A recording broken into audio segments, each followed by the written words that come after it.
আজ শুভ বুদ্ধ পূর্ণিমা। এই উপলক্ষে বাংলাদেশ বৌদ্ধ ফেডারেশন মেরুল বাড্ডার আন্তর্জাতিক বৌদ্ধ বিহারে আলোচনা সভা সহ দিনব্যাপী নানা কর্মসূচির আয়োজন করেছে। সকাল থেকে ভক্তরা জড়ো হচ্ছেন মন্দিরে, মোমবাতি প্রজ্বলন, ফুল ফল হাতে এসেছেন প্রার্থনা করতে। যদিও বৃষ্টির এই আয়োজনে কিছুটা ব্যাঘাত তৈরি করছে। ধর্মাবলম্বীদের মতে ২৫০০ বছর আগে এই দিনে মহামতি গৌতম বুদ্ধ আবির্ভূত হয়েছিলেন। তার জন্ম, বোধিলাভ ও মহাপ্রয়াণ হয়েছিল বৈশাখী পূর্ণিমার দিনে। এজন্য বুদ্ধ পূর্ণিমাকে বৈশাখী পূর্ণিমাও বলা হয়।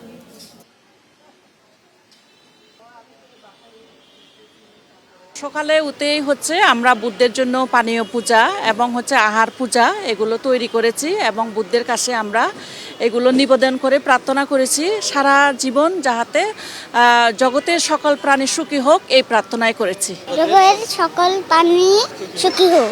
আমাদের যে শ্রী বিজড়িত যে বুদ্ধত্ব লাভ, তারপর বুদ্ধের জন্মগ্রহণ, বুদ্ধের পরিনির্বাণ, মানে এই তিনটা নিয়েই আমাদের এই বুদ্ধ পূর্ণিমাটা। এই দিনেই জন্মগ্রহণ করেছিলেন এবং গৌতম বুদ্ধ এই দিনেই বুদ্ধত্ব লাভ করেছিলেন এবং এই দিনেই উনি মহাপরিনির্বাণ লাভ করেছিলেন।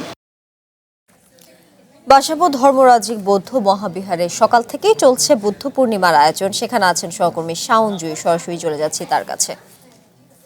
জুই, বুদ্ধ পূর্ণিমা ঘিরে কি কি আয়োজন এই মুহূর্তে দেখছেন, আর সেই সাথে জানাবেন ভক্ত অনুরাগীরা কি বলছেন?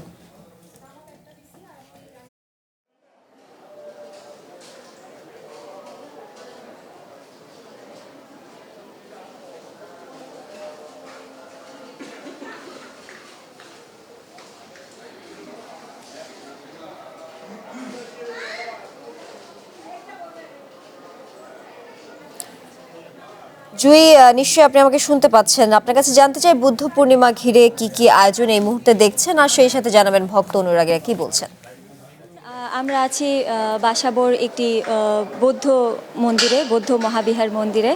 আমরা আসলে সকাল থেকেই দেখতে পাচ্ছি এখানে সকাল থেকেই বৃষ্টিস্নাত দিনেও ছোট বড় বিভিন্ন বয়সের ভক্তরা আসতে শুরু করেছে।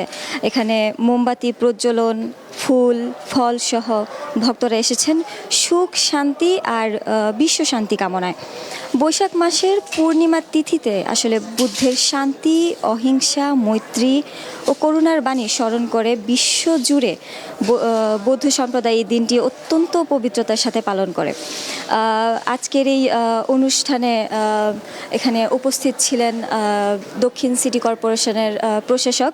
কিছুক্ষণ আগেও এখানে তাদের একটি সম্মেলন করা হয়েছে এবং এই মন্দিরটিতে কিছুক্ষণ আগেও নানা ধরনের আচার অনুষ্ঠানের মাধ্যমে তারা তাদের উৎসবটি পালন করেছে।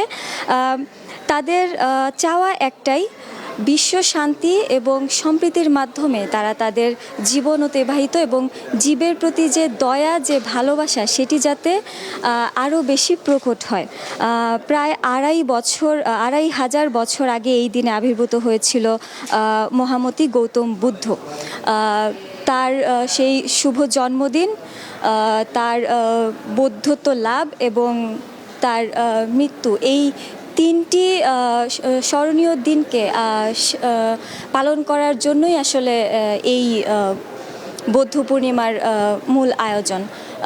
সবার একটাই চাওয়া, ধর্মগুরুদেরও একটাই চাওয়া, বৌদ্ধ যেমন চেয়েছে জীবের প্রতি দয়া, জীবের প্রতি শান্তি এবং বিশ্ব শান্তি কামনা, এমনটাই প্রত্যাশা করেন বৌদ্ধ ধর্মাবলম্বীরা এবং অসাম্প্রদায়িকতাকে আরও বেশি উদ্বুদ্ধ করতে তাদের এই কামনা ধর্মগুরুরা বৌদ্ধ তাই বলেন।